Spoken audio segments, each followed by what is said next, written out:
Assalamualaikum dan selamat sejahtera murid-murid.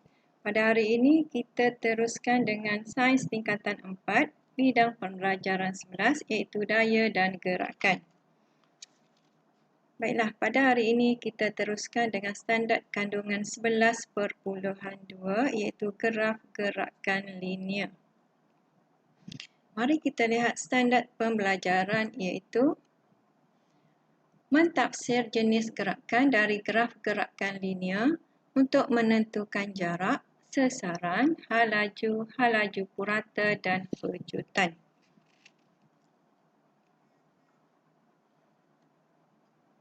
Apakah graf gerakan linear? Graf gerakan linear digunakan untuk menyampaikan maklumat dan juga data tentang suatu gerakan. Terdapat dua jenis graf iaitu graf sesaran masa dan graf hal laju masa. Baiklah, kita tengok graf yang pertama iaitu graf sesaran masa. Graf sesaran melawan masa digunakan untuk menunjukkan sesaran suatu objek yang bergerak berubah dengan masa.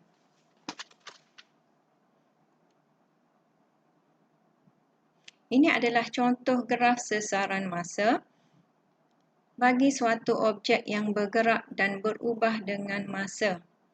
Rajah 11.13 menunjukkan graf sesaran melawan masa bagi pergerakan seorang budak lelaki. Bolehkah anda menghuraikan gerakan budak lelaki ini? Bagi graf sesaran masa, pada paksi Y adalah sesaran, manakala pada paksi X ialah masa. Manakala kecerunan graf sesaran masa adalah hal laju.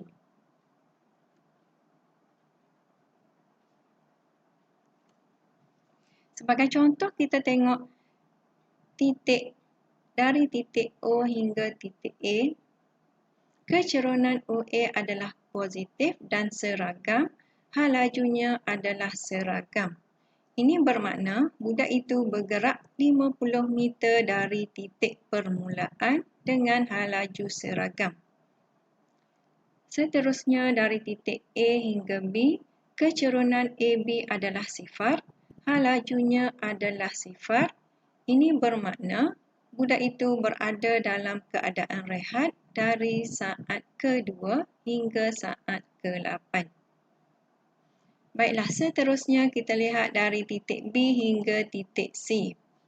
Kecerunan BC adalah positif dan seragam.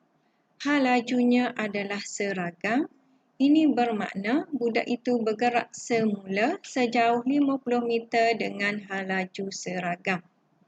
Seterusnya dari titik C hingga D. Kecerunan CD adalah negatif dan seragam. Hal lajunya adalah negatif dan seragam, iaitu bergerak dalam arah yang bertentangan. Ini menunjukkan budak itu berpatah balik sejauh 100 meter ke titik permulaan dengan hal laju yang seragam. Cikgu harap murid-murid boleh faham berkenaan dengan graf sesaran masa. Seterusnya kita lihat pula graf yang kedua iaitu graf hal laju masa. Apakah graf hal laju masa? Graf hal laju melawan masa digunakan untuk menentukan sesaran, hal laju dan pejutan suatu objek yang bergerak. Ini ialah contoh graf hal laju masa bagi objek yang bergerak.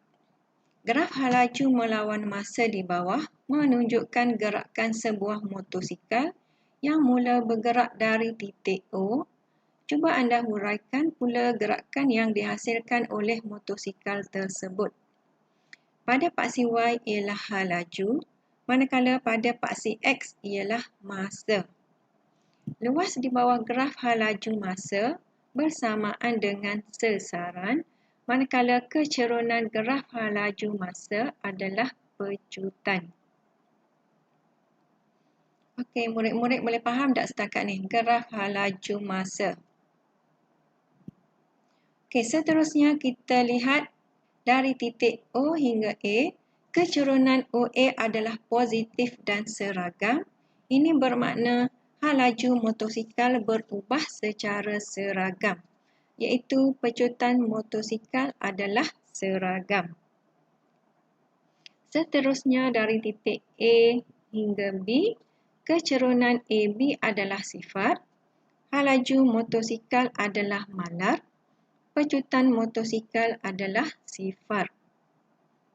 Manakala dari titik B hingga C, kecurunan BC adalah negatif dan seragam. Ini bermakna hal laju motosikal berkurang secara seragam.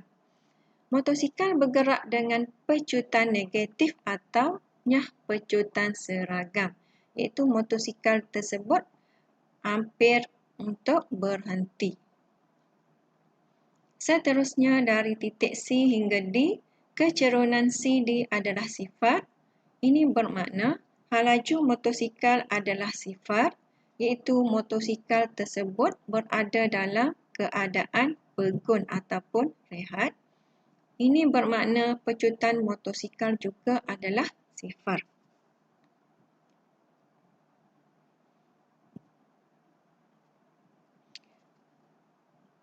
Seterusnya, murid-murid kita lihat contoh pengiraan graf yang pertama iaitu graf sesaran masa. Okey, graf di bawah menunjukkan graf linear. Graf di bawah menunjukkan gerakan linear sebuah kereta mainan kawalan jauh. Soalan pertama, berapakah sesaran kereta mainan itu selepas 4 saat yang pertama? Dan yang kedua, berapakah laju kereta mainan itu dari masa 3 saat hingga masa 5 saat? Baiklah, cara penyelesaian masalah tersebut. Yang pertama, sesaran adalah 6 meter. Sesaran ini diperolehi daripada paksi Y, di mana pada 4 saat yang pertama, bacaan sesaran adalah 6 meter. Boleh diperolehi daripada graf. Yang kedua, hal laju. Hal laju bersamaan dengan kecerunan graf sesaran masa, iaitu 8/4 meter bahagi dengan 5/3 saat. Jawapannya ialah 2 meter per saat. Okey, seterusnya kita lihat contoh yang kedua. Bagi graf sesaran masa, contoh yang kedua. Ini ialah graf gerakan sebuah motosikal di sepanjang litar yang lurus. Berapakah sesaran motosikal itu selepas 4 saat? Yang kedua, berapakah hal laju motosikal itu dari 6 hingga 12 saat? Okey, sama juga pengiraan dengan contoh yang pertama tadi. Jawapan A, sesaran ialah 15 meter. Okey, diperolehi daripada paksi Y pada pada saat yang keempat, jumlah sesaran ialah 15 meter. Manakala hal laju bersamaan dengan kecerunan graf sesaran masa. Hal laju sama dengan 0.15 meter bahagi dengan 12/6 saat, iaitu negatif 2.5 meter per saat. Iaitu motosikal tersebut bergerak secara pecutan. Cikgu harap murid-murid boleh faham macam mana nak mengira sesaran dan hal laju daripada graf sesaran masa. Baiklah, seterusnya kita lihat pula contoh pengiraan graf hal laju masa yang pertama. Pergerakan sebiji bola boleh diwakili oleh bentuk graf di bawah. Soalan pertama, berapakah sesaran yang dilalui oleh bola itu bagi 4 saat yang pertama? B. Tentukan pecutan bola tersebut dari masa 8 hingga 12 saat. Penyelesaian. Soalan pertama, sesaran adalah sama dengan luas di bawah graf halaju masa. Baiklah, penyelesaian kepada masalah tersebut. Jumlah sasaran pada saat yang keempat ialah luas di bawah graf halaju masa, iaitu 4 saat darab dengan 1 meter per saat, iaitu 4 meter. Okey, jawapannya ialah 4 meter pada saat yang keempat. Soalan B, pecutan sama dengan kecerunan graf halaju masa, iaitu 0.3 meter per saat bahagi dengan 12.8 saat, maka jawapannya ialah negatif 0.75 meter per saat, iaitu bola tadi bergerak dengan nyah pecutan.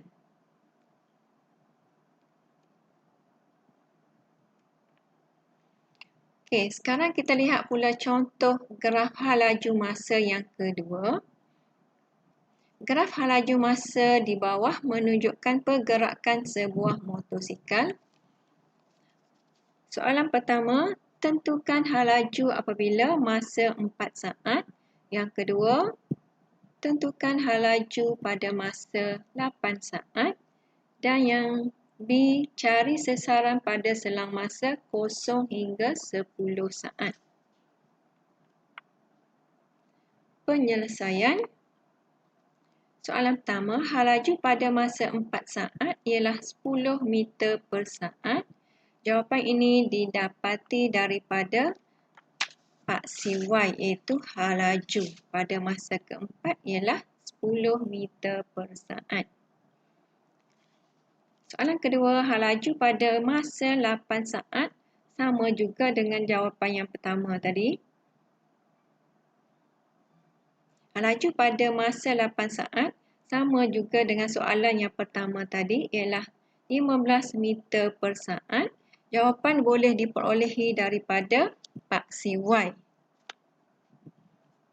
Soalan B, sasaran adalah sama dengan luas di bawah graf halaju masa, iaitu luas segitiga yang berwarna merah tambah dengan luas segi empat tepat yang berwarna hijau.